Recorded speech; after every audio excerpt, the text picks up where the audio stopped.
Hi guys! So, dagan kay message na ko about niya akong hair no, kung natural na ba ni siya or nagpakulot gadug ko.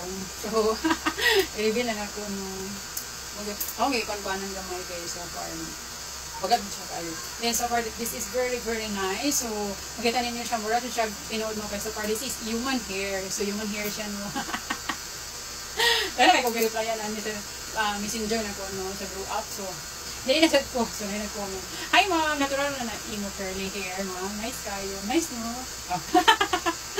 So, thank you ma'am. So, akong ikuan lang mo. So, this is not the original na ako yung buhok no. So, this is wig ni siya. So, tanggalon ako no. Kaya para makita ninyo. So, nai siya kayo nga wig kay. Ano? Human hair mo siya. So, kaya mura talaga siyang totoo. Hindi ba Tagalog mo siya? So, yan siya. This is human hair. So pag magsuot, no, na siya free nga katong comb, no? Sudline. So, ginabukusan ako akong buhok, ano. Kaya para dili magkuhan, ato mo na siya ito. So, ako sa isa. So, if mag-purchase mo, so na siya free nga ingani. Then, free nga ingani. So, na siya purpose nga nung free nga ingani, no. Dayon, katong sudlay, nga, murag pambughat siya nga sudlay. So, ang imong buhaton na ni is, imo nang bukusan sa mga kuwan. Sanrio, imong buhok. Para dili mong kuwan. So, nga naman siya nimo nga. Then, ikuanin ni siya. Imong ibutang dari. Ay, yes. So, yung hindi kayo ko po kita, no?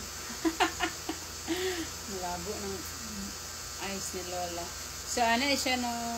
So, nabutang naman siya ni Mudera. Then, kanina yan. So, yung purpose ni is mag-hold ni siya diri sa imong buhok. So, kitaan din mo itong gagmay point din no? So, kanina, ibabaw ni mo ang tag-as o dali. Or tutoy-tutoy. So, yan na siya nimo, no? Yan na. Para kanina siya ang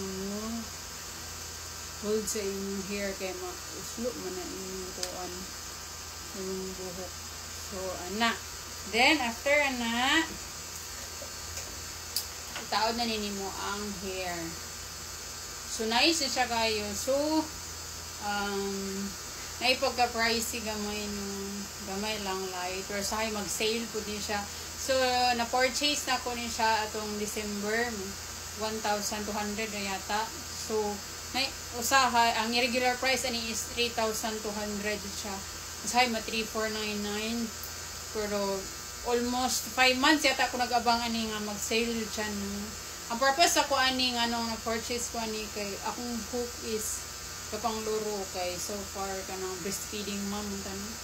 So atong nadyo na siya basta pag panganak tanong medyo magluro gamit itong buhok. So ako nang ginako nang kay daghan na kay nangatanggal. So muni akong purpose no. Wa ko nag kahit og week para char lang.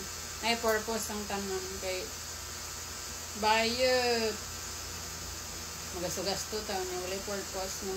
Nadyo na siya dapat purpose. So ang purpose ako ani is para matabunan ako mga pulling hair. So imo din na siya adjustan imo dari ma'am.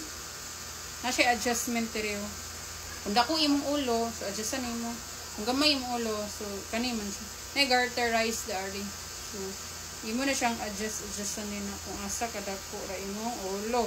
Kaya lain man tag klase sa ulo na may dagko, may gagmay. So, imo siya yan rin. Yara. Sumuhod din to ang katuang murag tuan. So, yan na rin siya na so, adjustan nimo gamay dari. Then, katuang murag na ipin, so isuksok nimo siya dari. Kaning pin. So, imo siyang i-anak para pag-inig hangin-hangin or masakay kag babao or motor. So, dili siya na maunsa. Grabe ka hold. So, bisan pag sapak hangin na dili mulupad ni imo buhok. Diba? So, ako lang dahil na siyang nakaibaga man siya. So, ako hindi ko natin. Silang kaya ko nakuha ni yun. Naman, saan na yung buhok? Wala siya. Natural siya. Roots na siya dahil natural. Yung kaya straight hair, hindi ko na. So, diba? Okay. So, I don't know. Nasa ko na ko kung pila na siya. Naradara. So, sada ka ilang mga wig dira no kay human hair din siya. So, dili mahalata nga wig kana yung mga wig nga malata din siya nga wig no. Murag kuan kani is human hair ilang gamit. So, nice kayo. Dahil na kay ko wig na nakuan pero kani is for me is the best. I-rate na ko siya mga 10 over 10. So, Marito ma'am, thank you ha. Salamat sa pag-appreciate. So, tubag na ako inyong mga pangutan na. Kadaghan kayo mo, gakuha na ako. Gapiin, sa din na ako ma-replyan ng uban. So, Marito, honor. Thank you.